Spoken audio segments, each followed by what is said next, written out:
Stage property, buyers beware. It's a cute little article. This article talks about how staging is like an anti-pro staging article. And what it does is talks about the reasons why staging works, because it really focuses on the furniture and the decor and the way the place is set up and not the nitty gritty stuff. When you're looking at houses, you want to make sure that you know what you're buying, the good and the bad. Brand new kitchen, nothing's ever perfect. There might be a scratch on the counter, but if you're looking at a decorated kitchen counter and all these little decor things, you might not catch the negative things. The moral of this article is it's all about presentation and making your house look beautiful and inviting, and oh, I really want to live there. This is a place that I could really live in because it's so beautiful, although it's just four walls and a couple windows. So yes, absolutely true. That's what staging's for. It's an industry, and the industry will tell you that it does make you more money. I don't know if true or not. Those surveys are always self-serving, but understand it does serve a purpose, right? I have a client right now. We're going to get their house partially staged. You can absolutely do that. If you're living in your house and your furniture is as ragged and smelly as mine, you take out your couch where your dog sleeps, and that you get rid of that dog smell, you get rid of the dog hair, you get rid of all the. My kids grew up on these couches, so they're destroyed. I had just sold a house on Cedar Grove, and we did a partial staging. They kept the couch there until they moved out because they got rid of the old couches. And that's actually a smart thing. Get rid of the old crap when you're buying a house. Less stuff to move, less cost to move. Take that savings and buy new furniture with it. And hopefully your dog doesn't destroy it. So understand that there's a value of it. Power of the prop. It's absolutely true. It's designed to make your house look bright and airy. And if you have a very boxy house without a house that's not an open floor plan, bright, airy, white or close to white walls really open up and brighten up the house. It just does. We're taught through stagers, through decor, through designers, that staging does help. It helps us with the photography. If you take a picture of an empty room, it doesn't really give you depth, it doesn't give you purpose.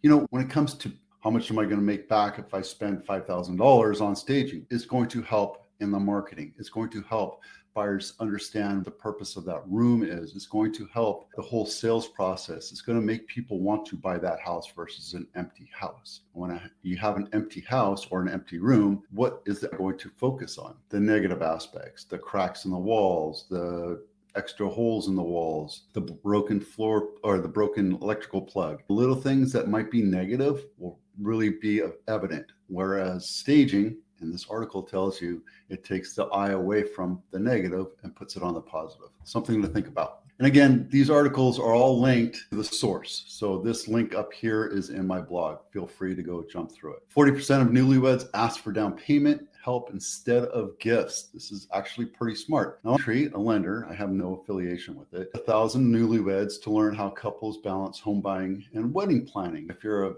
getting married and want to also buy a house and take your bride through the threshold, that's something you always want to do at the same time. Today, it's a lot more difficult. It's a lot more stressful. It's a lot more unaffordable to do both. As a matter of fact, it says here, over half of the surveys had a smaller wedding to afford a bigger home. I understand that. There's a certain balance. Unless your parents are helping pay for the wedding, the down payment, and helping pay for your mortgage for the next couple of years, and you don't have a budget to worry about, you have to worry about it. You have to become that person where you're paying your mortgage instead of rent. And now you're a homeowner, and that means you have to maintain a home, and that becomes a lot more of a responsibility. 35% of newlywed homeowners say wedding delayed home buying plans. It's true, right? If you're thinking, I want to have a May wedding, and then you get married in June, the wedding is the primary priority and buying a house is the secondary. But you can do it all at the same time, as long as you know how to balance your budget. Among homeowners in the past 2 years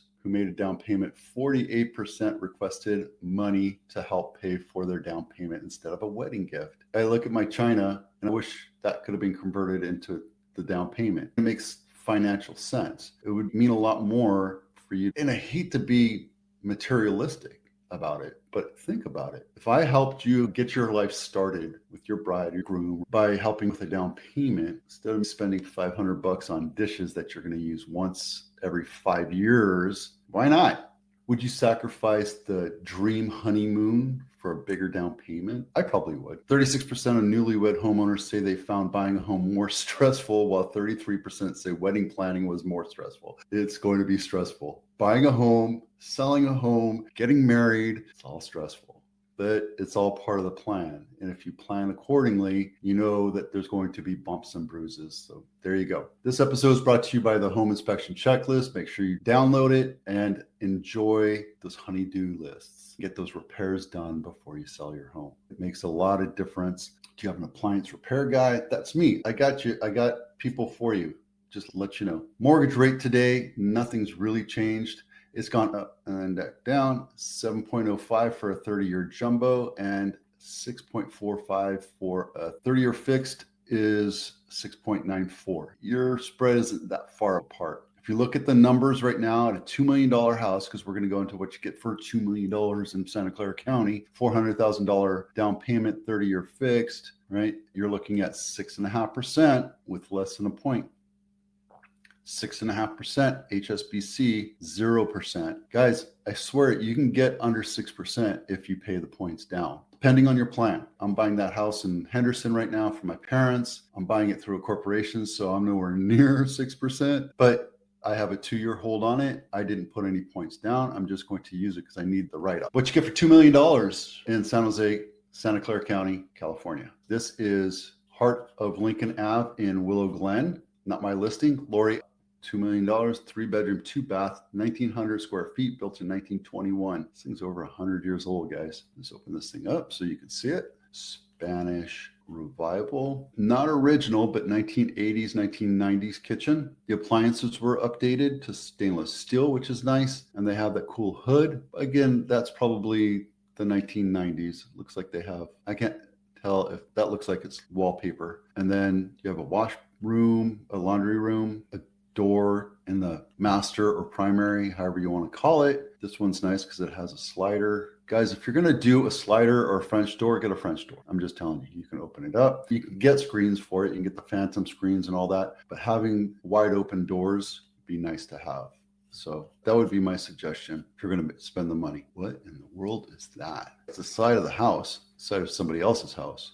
Very possible. You might have a small backyard. It could be a 0 lot line. My house is a 0 lot line. This wall right back here is the property line for my neighbors and mine. The advantage is I have a big, huge side yard, but I only have one. And that wall, I have to get permission to paint or do anything to it. So I put a trellis across it so it doesn't look like an apartment. It looks fine. See, that looks like it's a shed of some sort or maybe a garage, and that's a detached garage. There's a nice floor plan. People appreciate floor plans. I think that should be standardized. What you get for $1 million in Santa Clara County, this is Morgan Hill. This is an attached duet, an attached house. So your house is attached to another house. It's not a single family house. I guess it's a single family house, but it's a duet, a pain in the ass to deal with that. Also belongs to an HOA, $110 a month. It's a 4-bedroom, 3-bath, 1,600 square feet, built at $1 million, not my listing. Original list price was 1.24. On market, almost a year, 3/4 of a year. Making the market or attracting the market? That's my question. If you're watching this, put in the comments what you think below. I'm not going to do these numbers until the 1st of May, and we'll probably get to it when I get back. I'll be gone for a couple of weeks, sailing in Grenada. It's going to be amazing. I'll send pictures. Nothing's really changed. We're still in a seller's market here, which is Napa would have to be above the 6-month mark, which makes it a buyer's market for 3 months to make it a buyer's market. Just so you know, I wouldn't go up to Napa and say, hey, I'm going to give you 50 cents on the dollar. Right now in Napa, you're getting 95 cents on the dollar on average. You can't go to a brand new house